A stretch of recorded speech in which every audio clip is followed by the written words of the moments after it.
Hello, thank you for waiting for me. Sometimes coming from out of town, teaching at the other school gets in the way.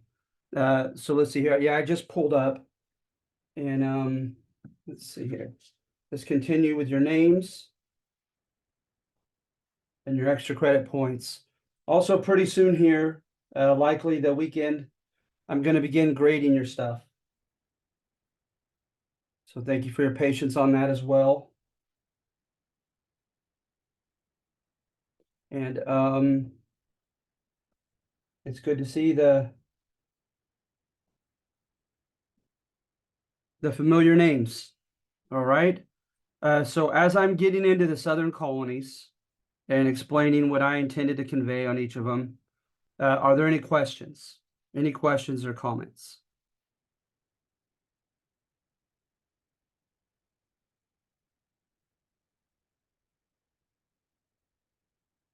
All right. Well, if you change your mind or if something comes up, feel free to chime in. Okay. So with number one, capitalism for better and for worse is before capitalism, they had an economic system that was named mercantilism, right? And with mercantilism, there was a large premise underneath it, and that was that resources are finite, and it is the prerogative of the king or queen to decide to whom to allocate opportunities to possess or use resources within their realm, within the realm of their kingdom. And so it was very aristocratic, this type of economic system. They were unapologetic about it.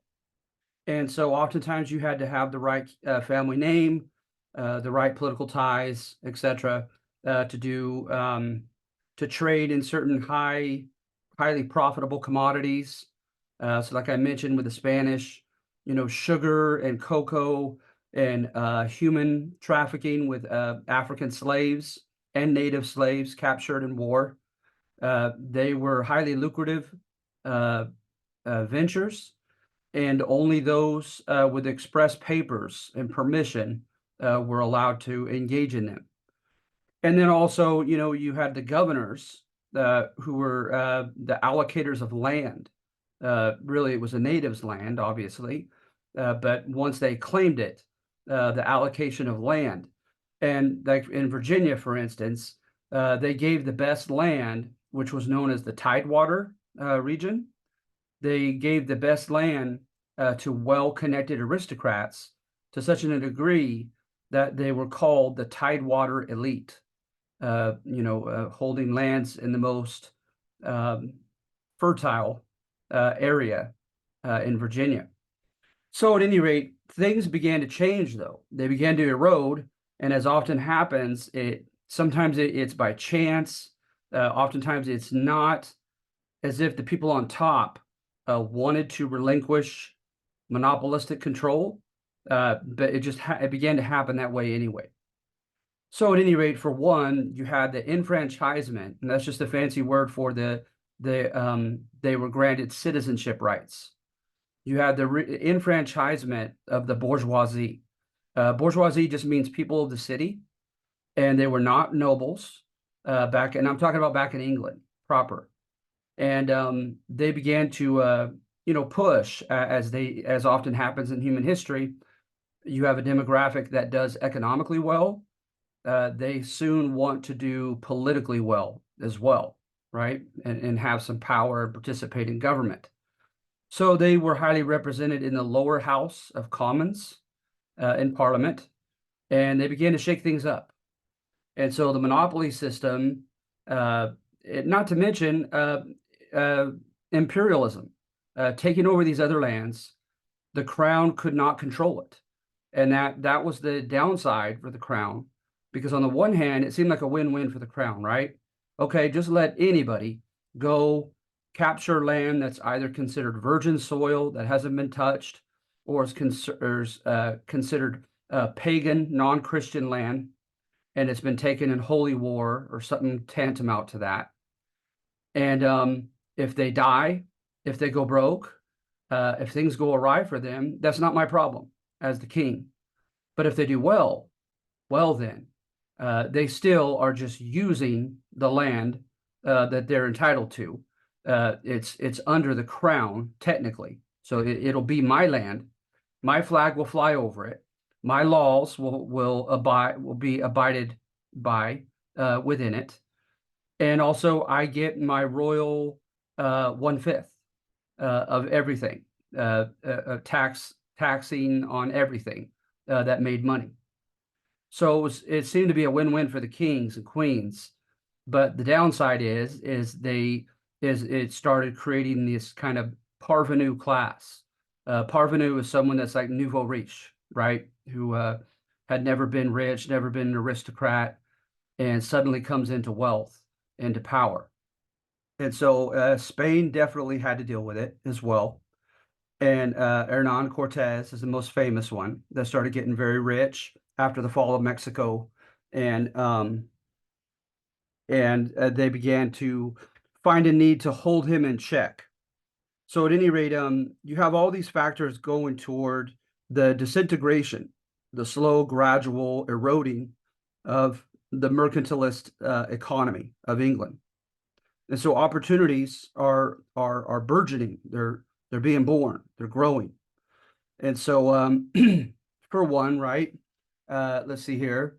You have a great demand for those who are considered adventurers, and as well as for their labor once they come here. So, for instance, right, you have these joint stock companies, and these joint stock companies would always engage in quid pro quo diplomacy with the king or queen. They would promise, "Hey, you scratch our back, we'll scratch yours." And so you have these well-to-do men who are pulling their money together into a joint stock company, but they don't want to do the dirty work. They don't want to get their hands dirty. So what they do is they ask for adventurers to hire, right? So you have that opportunity as a commoner back in England to go forth like Captain John Smith, right, in Virginia, the Pocahontas guy, have him come forth and get his hands dirty instead. Okay. And in doing so, what has he promised? Well, for one, he's promised a percentage of the profits. And so hence shares, right? So let's say, you know, there were 1,000 pounds put in there, and him for doing his work, he could be treated as if he had put 100 of those 1,000 pounds into the common fold.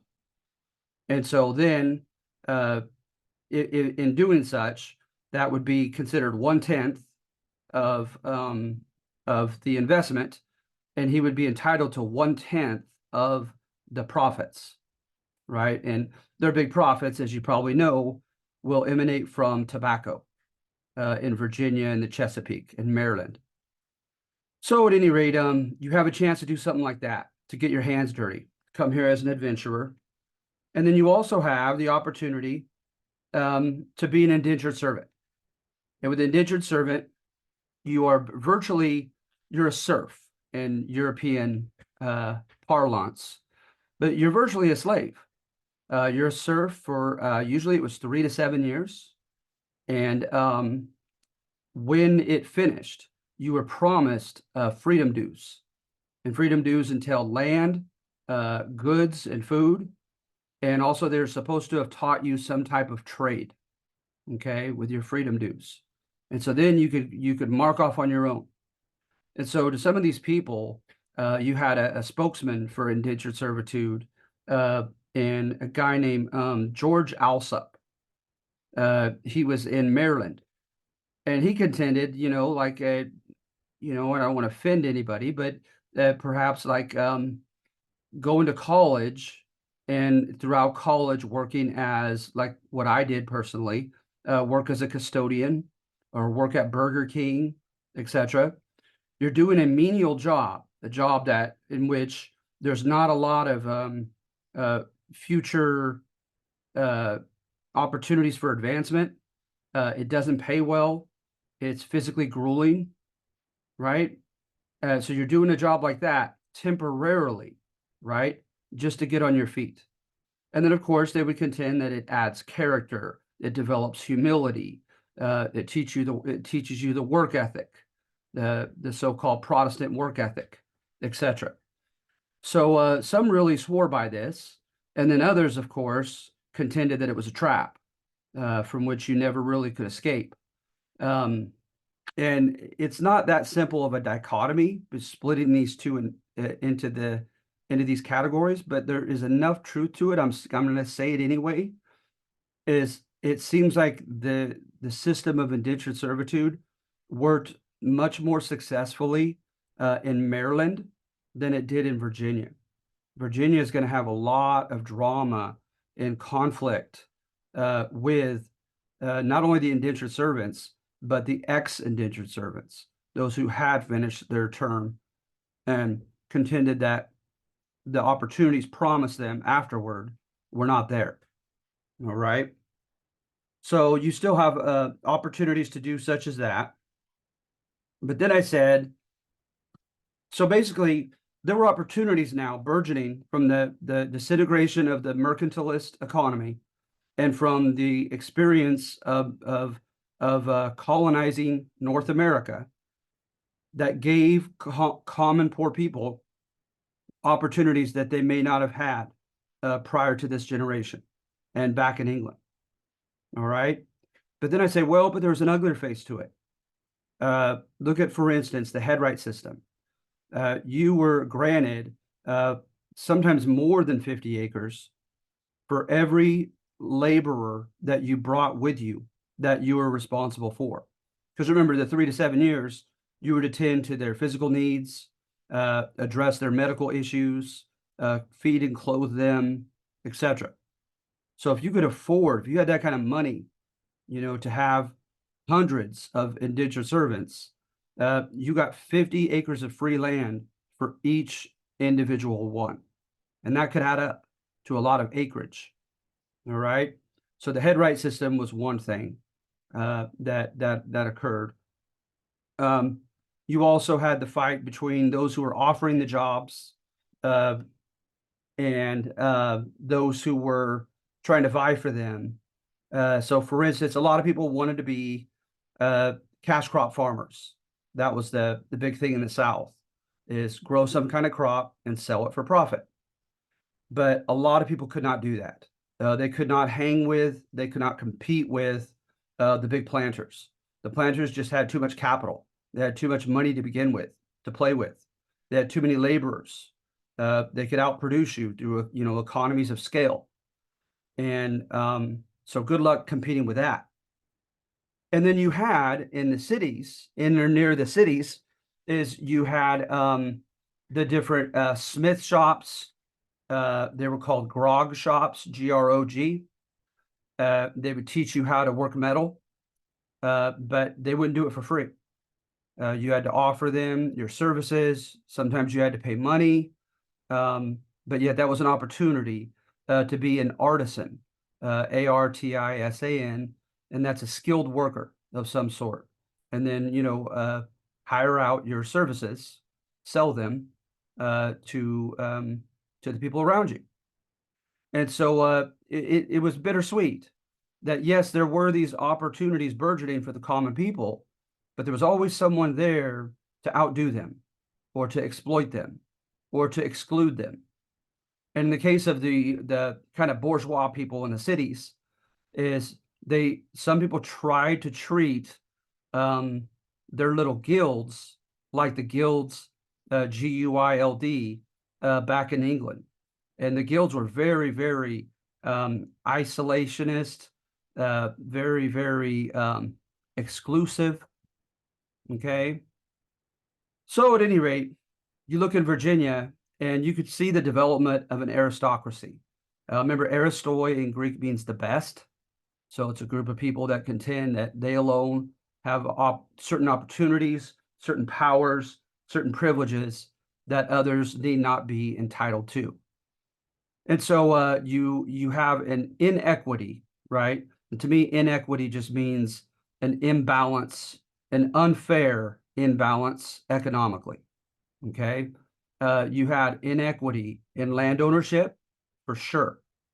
You had inequity in business ownership, as for how many entrepreneurs there were starting their own businesses.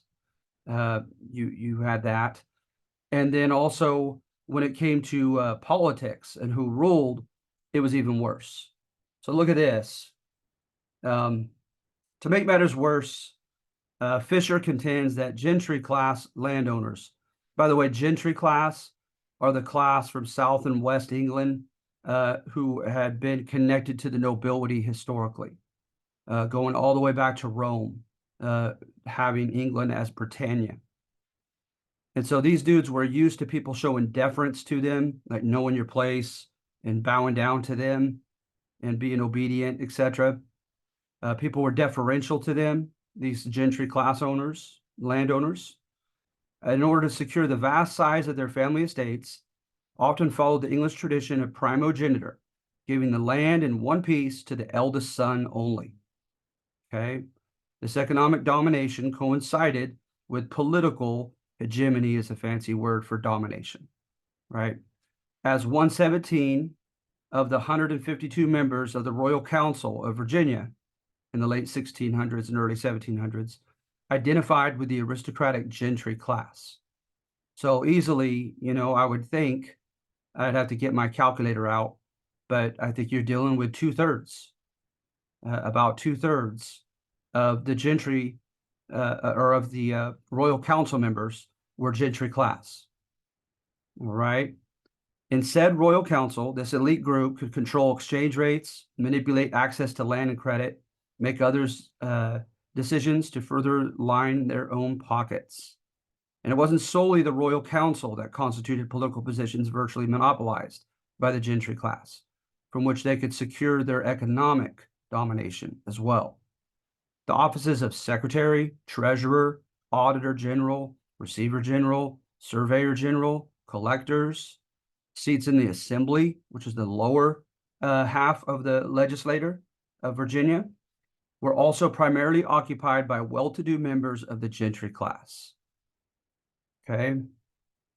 So at any rate,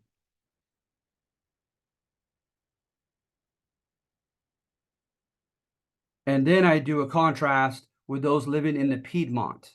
Many people who ended up not getting what they wanted from their freedom dues and not being ascribed a chance to purchase, or much less being offered any land, oftentimes went to the far west of Virginia, known as the Piedmont. And the Piedmont became associated with poor and rowdy and ambitious Englishmen. Okay. They connected it that way with a few rebellions. The most infamous was Bacon's Rebellion in 1676. And I don't know if I should get into that yet or not, into Bacon's Rebellion. I don't know if I have it on this one or not. No, not quite yet. But at any rate, so hence I say, right, capitalism, we're beginning to open up whereby anybody could compete to buy and sell, to purchase land, to try to run as a candidate.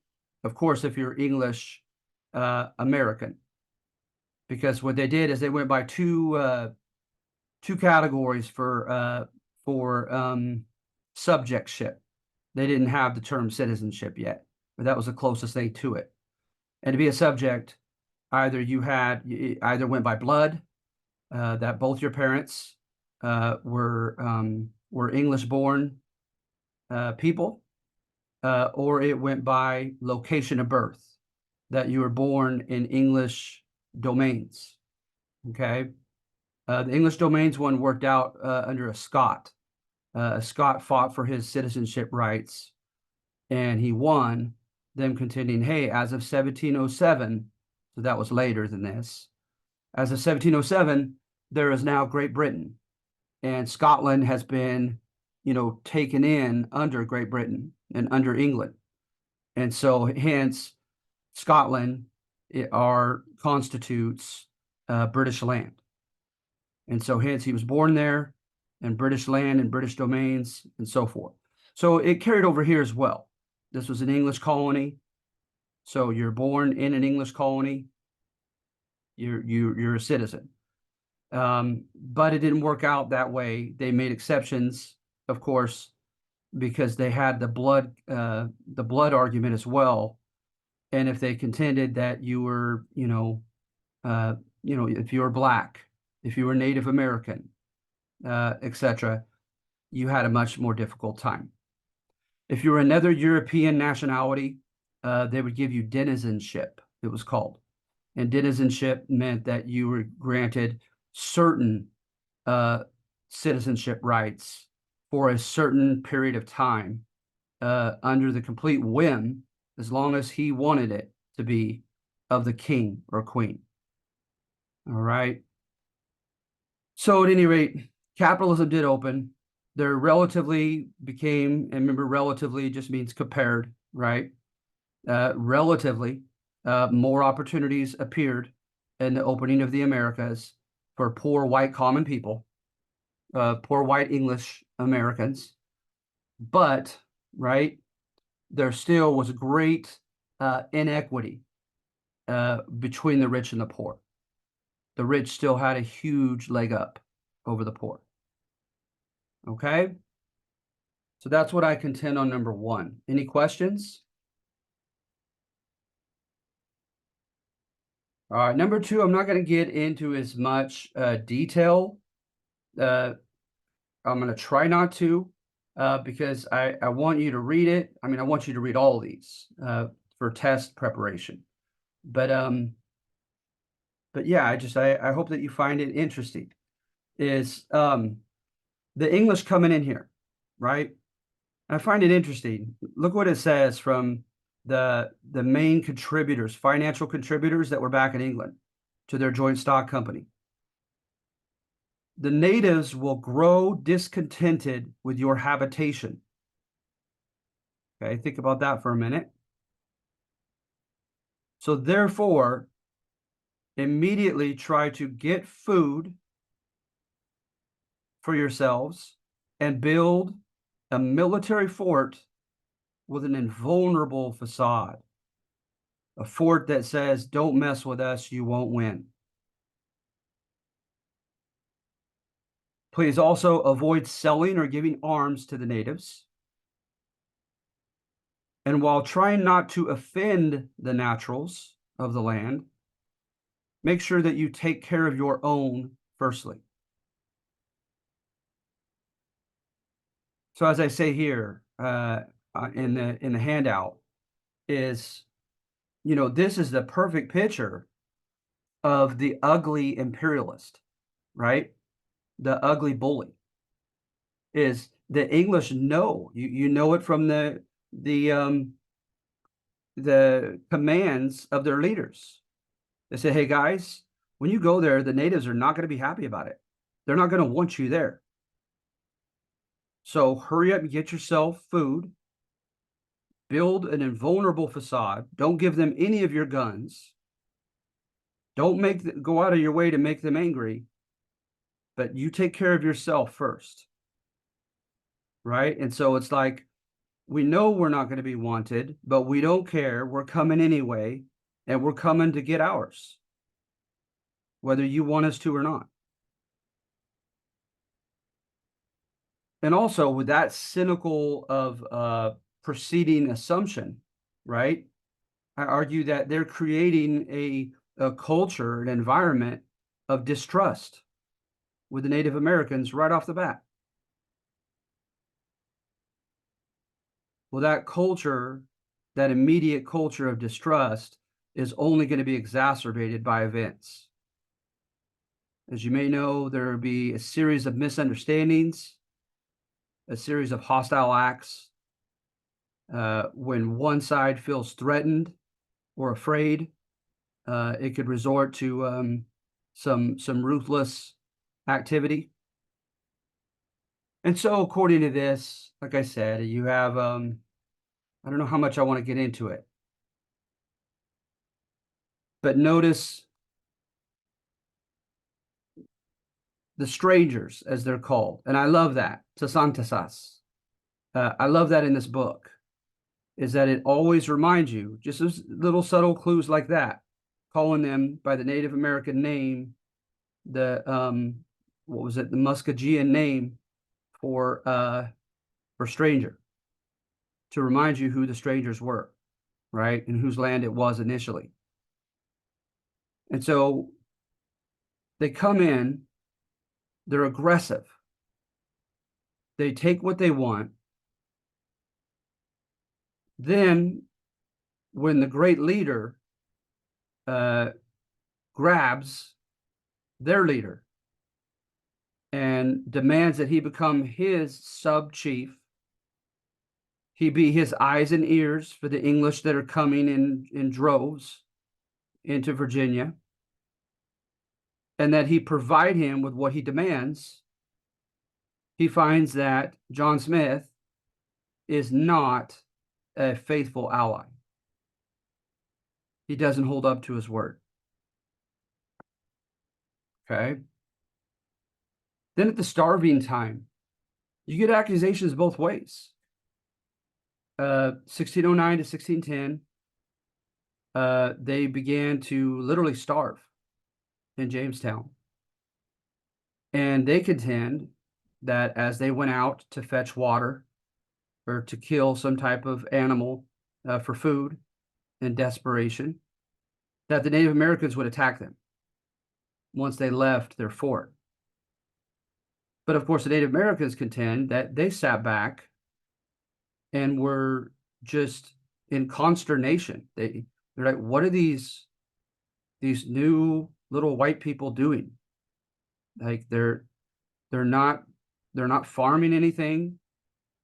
They're not providing means for their own survival, and they're just hide behind these walls. And then when they're not hiding behind the walls, they're engaging, according to the Native American perspective, they're engaging in extortion. So out of desperation, John Smith, he concedes, he agrees and admits in his own writing. He has 2 books he wrote of the ventures. And he admits that in desperate times, they ran to villages, threatened to kill certain people in the villages if they weren't given corn and other types of food. All right. And remember also, what's more than suggested in this number is that Powhatan, the leader, and his confederacy was also called the Powhatan Confederacy. He could have wiped this small contingent, initially small contingent of just over 100 Englishmen. He could have wiped it out at any time he wanted, but he chose not to. And more than one occasion, he makes John Smith come to him and inquires of their weapons and voices to him his concern about his Monacan tribe enemies. So he wants to get his hands on these strangers' impressive weapons to use against other Native American tribes, not seeing the English themselves as his and his tribe's biggest threat. So this is the Native American perspective. The ball was in their court at first. They could have wiped them out, but Powhatan didn't. And as they acquired more and more, instead of showing any sign of contentment, the English just began to be more and more insatiable, so that they could not ever have enough land. Okay? So it's a Native American perspective. Number 3 is old school court history, but not written that long ago, by a gutsy writer named David Price.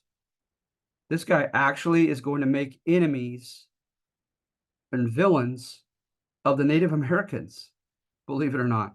as politically incorrect as that is. And he is going to clearly side with the English. Okay. So as you may recall, well, let's see here. No, I don't think I put it on yours. It was too early, darn it. I added one to the Black Legend, but I literally added it last week, and it was already too late for your assignment of it. So that bums me out. I added one more numbered section, and it was on just this. It was on Native American agency. Is to Native American spokesman like Vine Deloria, he's a big one, is they don't care even if they demonstrate actions like massacres and ambushes made by Native Americans. He said they're tired of being depicted as just, as Las Casas called them, as you may recall from the Black Legend assignment, meek sheep, right? That they're just passive victims of things that happen to them. They say, no, we want to show our agency, the instances in history in which Native Americans utilized their power, their leverage, their circumstances, and their free will, right, in such a way that it helped determine the course of events. So at any rate, you see that militaristic, almost ruthless side to Powhatan in this book. Ambushes on the English whenever they were most vulnerable and changing and building on their fort. They kept getting attacked by the natives at the most vulnerable moments. Coming to trade with them and tricking them to put down their arms, because they would stand at canoes and ask you to put your canoe next to theirs in waist high river water, and each of you pulls from the other's canoe what you like, and you make agreements, tit for tat, find some type of reciprocation, and you grabbing something of his and him grabbing something of yours. But on some occasions, it was a trick.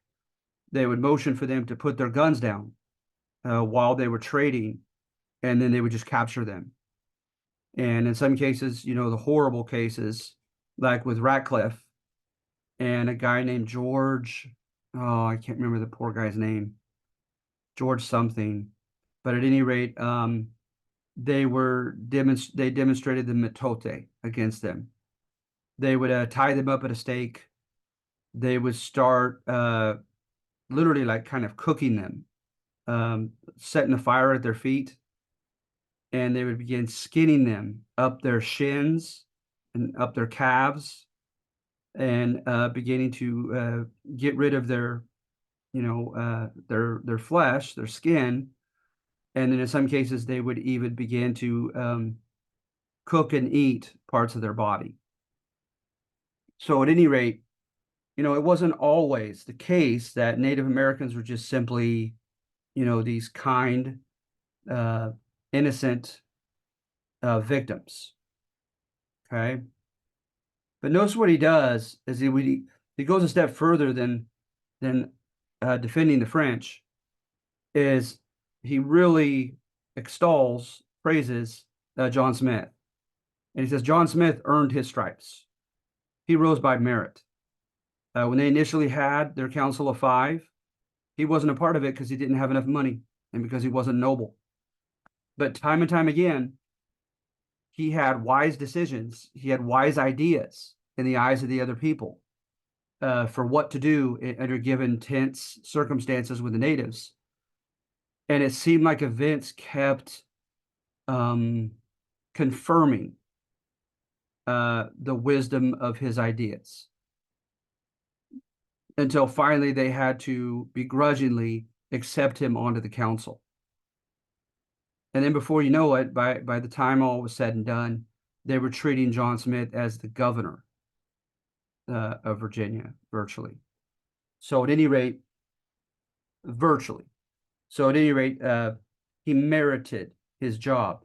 And as that, right, he says that is a symbolic of future American leaders as well, showing resolve, wisdom, tenacity, being very, so word I'm thinking of, taking the initiative, okay, etc. Then numbers 4 and 5. I make it pretty clear on the titles. So this is one argument. Okay, this is one argument contending that the choice for African slaves was a practical, convenient decision initially, not so much a racist one. All right. So, for instance, you have the waning availability, right, and dependability of both Native Americans as laborers, as well as English Americans. With the Native Americans, as in the Caribbean, but not to that dramatic of an extent as in the Caribbean, many of them died and got sick, and they developed a reputation for being sickly and for not being able to endure hard labor. They also could abscond, right? They could take off and receive the protection and patronage of a nearby chief. And to get them back may have been more costly than it was worth for their labor, because then you ventured going to war with another tribe, and wars were costly in every way. Then you also have with the English is, you had Bacon's Rebellion. In 1676, in the West Piedmont Poor Man region of Virginia, they were fighting with the Doeg tribe because they were on Doeg territory, and they refused to leave as they were heading further and further westward. And so they began to fight one another. And as things were getting out of control, the royal governor sent a letter and a warning to the Piedmont English Americans, telling them, no more fighting. War is expensive. I'm not willing to send my men, my militia from the East Coast, over to help you. And if you continue to fight in an unauthorized war, then that would be tantamount to treason. And remember, for treason, you could be executed. So at any rate, they began to gather under the leadership of a guy named Nathaniel Bacon. And he said, let's fight him anyway. So they fought and defeated the Doeg tribe and their allies. And they knew they were in trouble to the point of possibly being executed for, like he said, treason in an unauthorized war. They said, let's just take it to the East Coast and fight them, take on our own militia. So like a little poor versus rich civil war.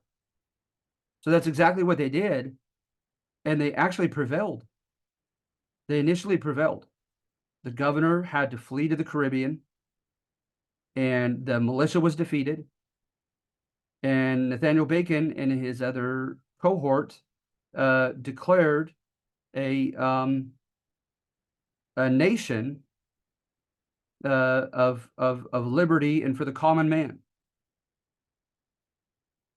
By the way, it was ironic because Nathaniel Bacon was an aristocrat. He had aristocratic name, ties, privileges, power. He was in the royal council that I mentioned on number 1. That was handpicked, and almost always a gentryman was chosen. He was another gentryman that was chosen. But supposedly, he wasn't being allocated land opportunities like other members of the royal council. and he was furious about it. So he likely had his own agenda, his own grievances, and his own plans, and his own motives. Well, he got dysentery and died, and his movement flopped. Okay. But to a lot of people, right, this demonstrates that there was one of the colonial leaders who said this. This is a loose paraphrase of his quote, but he said it's in Howard Zinn's book. He says, it's a scary thing when 6 out of 7 don't have a home, don't have land of their own, and have a sure way of feeding themselves. And he says, surely you're not going to get stability in such a land. So that kind of inequity is what triggered and fueled those who fought for and with Nathaniel Bacon. Okay, poor men with a chip on their shoulder.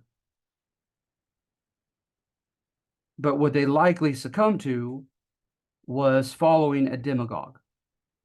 And a demagogue is someone who knows your emotional buttons, knows what you want, what you hate, etc., and knows how to push the right buttons and tell you the right things to control you, to lead you in the direction he wants to lead you in.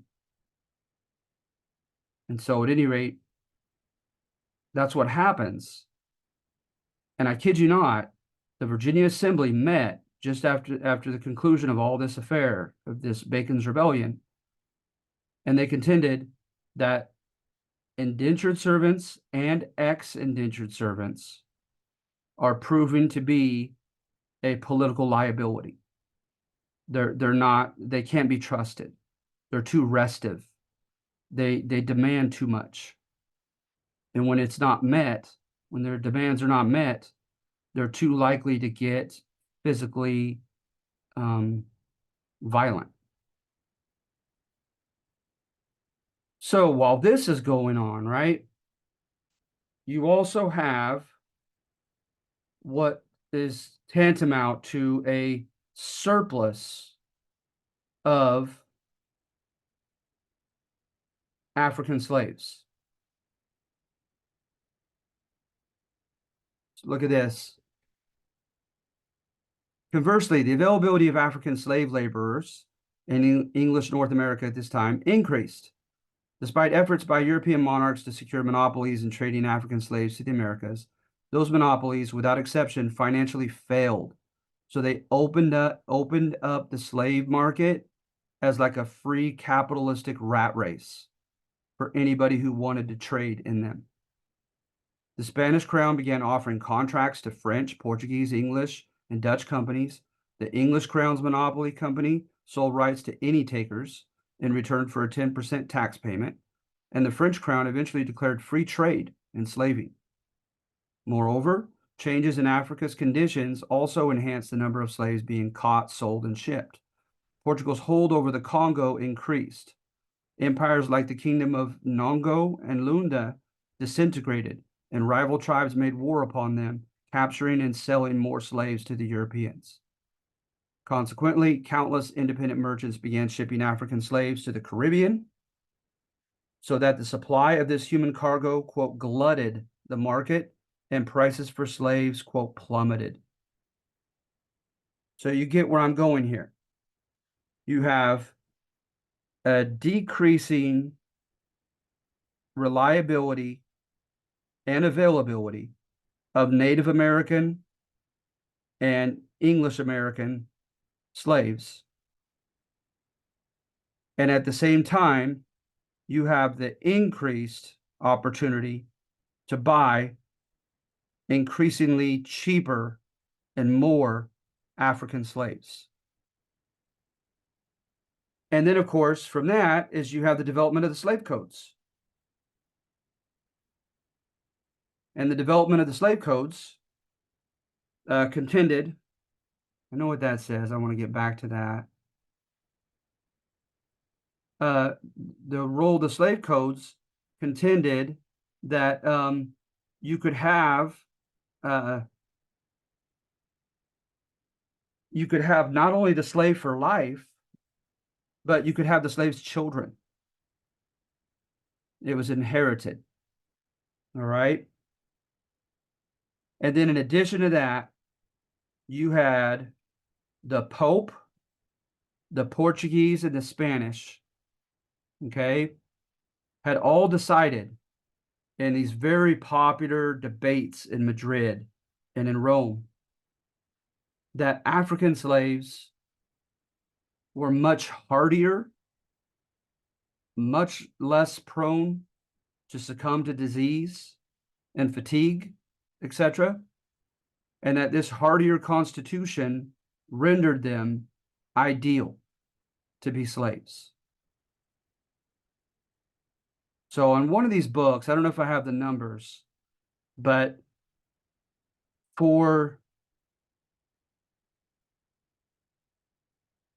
about 3/4 of the price, and I kid you not, of a slave, you could have an indentured servant for only up to 7 years.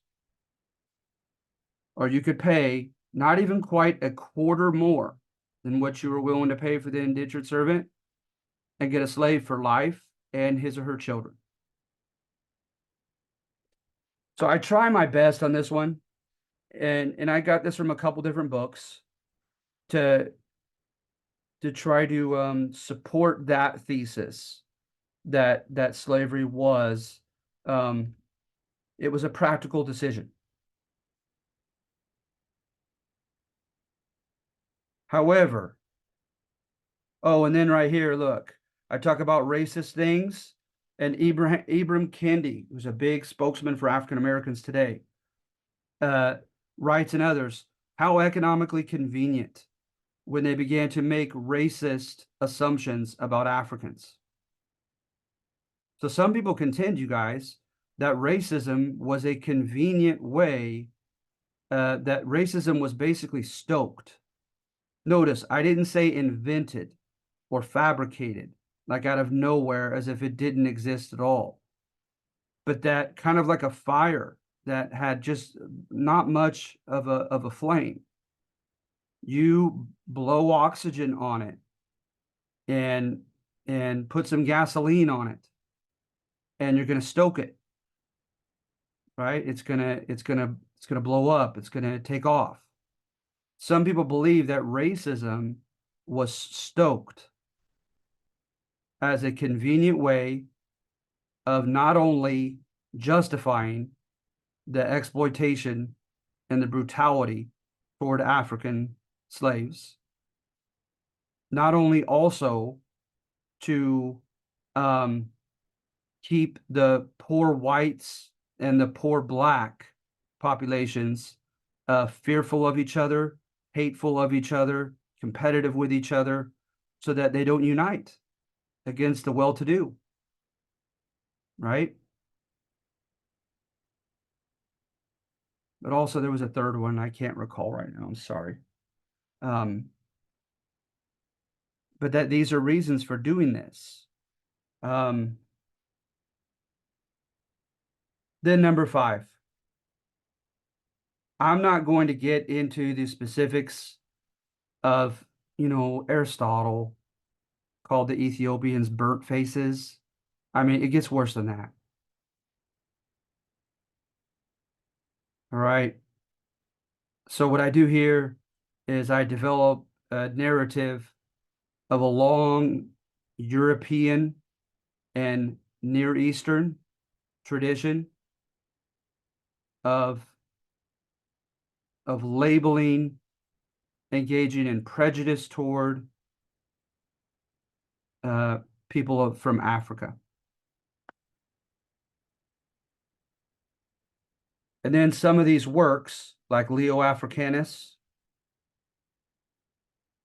had people like English writer George Best put their works together in that era's English so that people could read them. So they're literally trying to circulate, preserve, and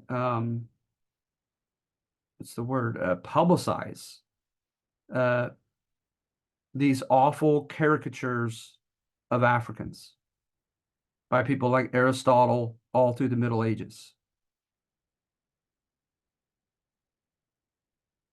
John Pori chose to translate and publicize Leo Africanus' racist work at a time when African slaves had just arrived.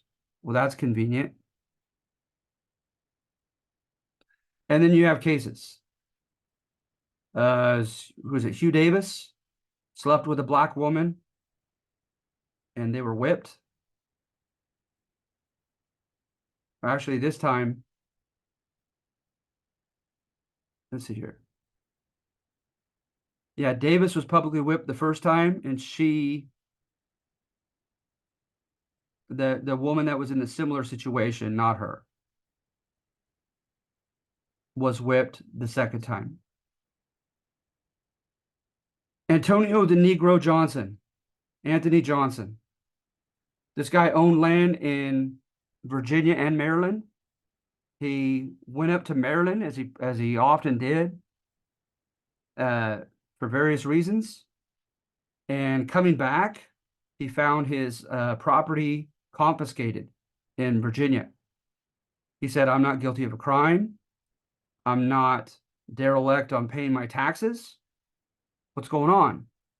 And they said, "Oh, we don't believe it to be proper for a man of your skin color to own land and servants." Anthony Johnson.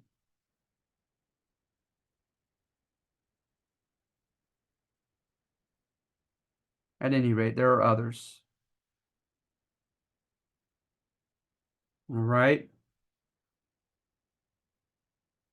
So then African American Agency in early South Carolina. Remember what I had mentioned, right, about Native Americans in agency? That you want to be seen practicing your free will in such a way that it made a difference in history and how things transpired and the directions in which things went. So at any rate, here with African Americans in South Carolina, early on they had a desperate need for them, a desperate need. There was a slave trade going on with the Native Americans and the French, and they were just capturing at will and selling into the Caribbean other Native Americans primarily, but also white and black colonists. And so at any rate, while this is going on, there was a great fear, such a fear, that they began to arm their, quote, Negro slaves to help them defend themselves against these raids. Then there was the Carolina Panther. Supposedly there were a lot of attacks, a lot of hysteria about it. So they began offering opportunities to the African slaves to hunt them. No one else seemed willing, desirous of doing so. Okay. And then the third one that I recall from the book was the creation of the glue for ships, tar and pitch. Well, supposedly the way they did it at that time in that region was pretty brutal. You'd cut into a certain type of tree and have the sap come down into a vat, and then you'd have to extract something out of the sap and then burn it at high temperatures.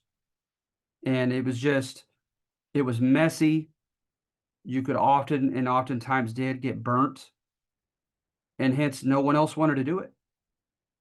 So they offered that opportunity to the slaves as well.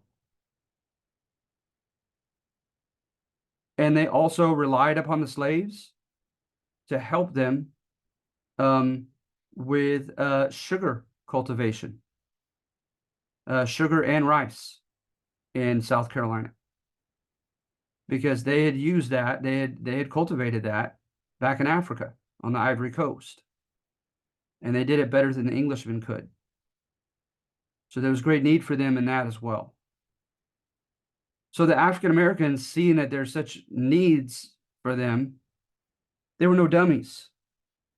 They said, "Oh, you want my help, huh? Well, what's in it for me? I'd like to know that. What's in it for me?" They took advantage of this opportunity and they made demands. Oftentimes, they were just short of complete manumission. Manumission is when your owner signs off, right? Your freedom. But although some cases that did happen, go that far. But a lot of them wanted something that was close to what was practiced in Dutch New York, in New Netherlands, up in New York. And that was what it was known under the Dutch as half freedom, whereby they could go off a distance and have their own autonomous family lives, their own farms. But when called upon with certain circumstances at certain times of the year, they had to come and do their job. So they made a myriad of demands. And then also a lot of them demanded money. And in getting the money, trying to get enough money that was equivalent to their worth on the market, so they could pay for their freedom. All right. So at any rate, and then seventh, Native American agency with the French. This again is an example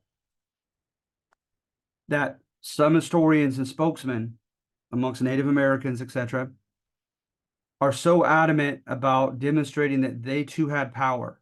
They too made decisions that mattered. That, like I said, they're not running for a popularity contest and being demonstrated in the history books as the most, morally upright.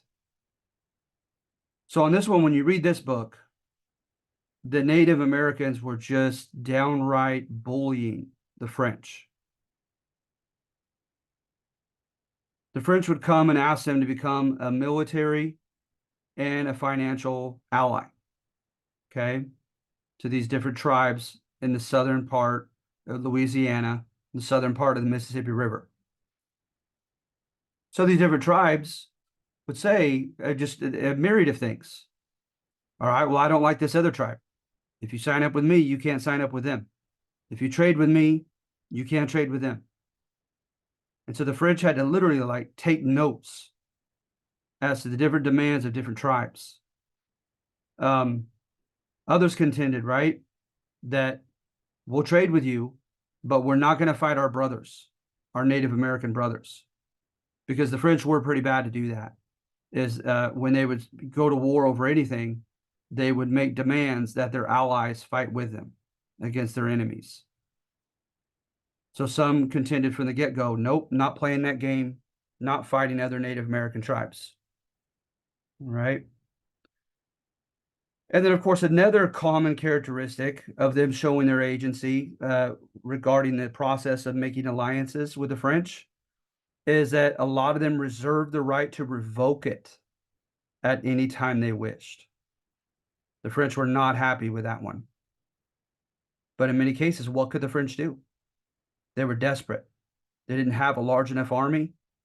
They didn't have enough coveted supplies to have much leverage. So at any rate, Native Americans began to act in such a way as you would guess, is when they felt like the French were particularly vulnerable economically, they would hike up their price for their food and other things that the French greatly, desperately needed. When they began to consider going to war with another tribe, along with the French, they would sometimes change their mind at the last minute and say no. And on one or two occasions in this book, I kid you not, things went so sourly from a tribe at the last moment refusing to fight that the tribe ended up not only breaking its alliance with the French, but actually declaring war against the French. And so, at any rate, you just have case after case of that in this book of the French did not have, they just didn't bring enough resources to come here and impose their will. They just didn't. And the Native Americans took advantage of that. Native Americans did what was best for them, not the French. And then number 8, I believe the last one, is the thesis is meant to be is French Louisiana became fluid. Remember, by fluid, I just mean most people could rise and fall on their own merit. And most people, when it came to at least choosing careers and achieving wealth, most people could do as they pleased.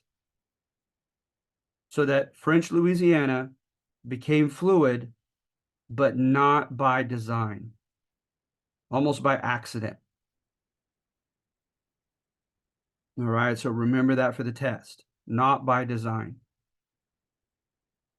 When you look at the French leaders, they called all the people in French Louisiana, because you had a small segment in France that was called this, but not like everybody, but the leaders of French Louisiana called all the people in their realm little people, petite gens in French. They were kind of pre-Enlightenment and pre-French Revolution. Therefore, they were for the aristocrats having all the economic opportunities to get rich, and the aristocrats alone. They were for a very undemocratic form of government organization and rule. They were not for mingling with the indigenous or African or any other non-French demographics that were in Louisiana. They had no time for that, no wish. And of course, the exception to that are the quadroon balls.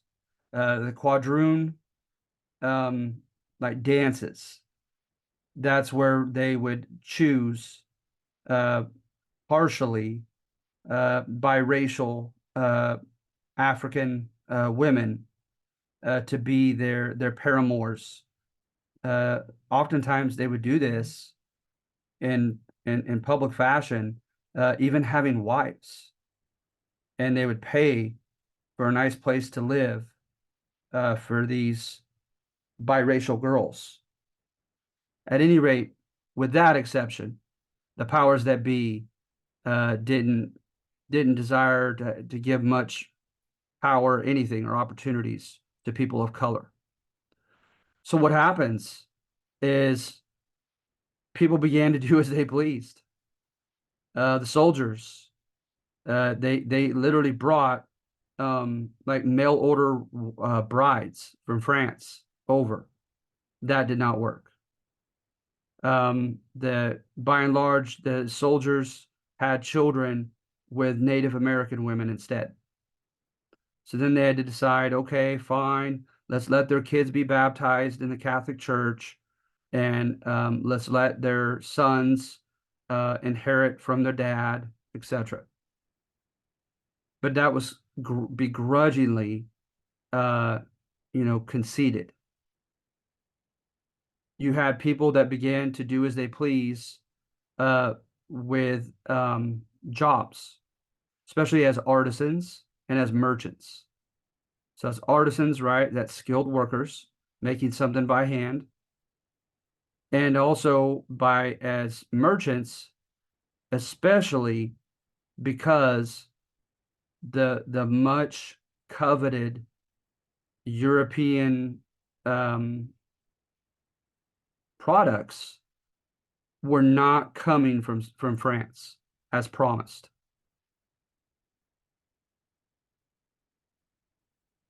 And I put in here at one point, desperate consumers care not from whom they were buying these much coveted goods. And so when they weren't coming from France, there was a letter written by Lacombe de Bienville, and Bienville wrote and said, I'm asking one more time for the commodities we've asked for to come from France. He said, if not, I'm going to declare free trade, and I'm going to allow smugglers and smuggling to happen at our port. He says that such is the degree to which we are deprived here in Louisiana. And that's exactly what ended up happening. You literally had, some pirates like Jean Lafitte and others who lived criminal lifestyles, but came into New Orleans like rock stars with all kinds of goods to be sold to the people there. And so, at any rate, they married whom they pleased. They did what they pleased for a living. And they rose and fell, relatively by merit. And hence, French Louisiana became a fluid society, which we would like to think by our standards today is a good thing, right? But it wasn't by design. It was not by design. All right, so that's all I have to say about these. Are you guys okay? Are you still alive? You're still awake? Yeah, still awake. All right, good. All right, well, I hope that was of some help for you as you read through them this week. And yeah, always be sure to read all of them, even though you're just choosing and writing on one.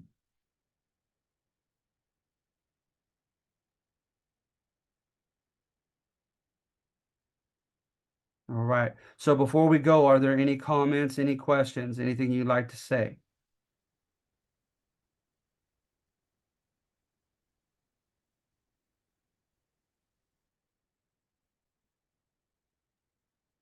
For the test or the quiz, will it be open book? It will. Okay. Yeah. Okay. For sure. Yeah, very likely all three. Go ahead.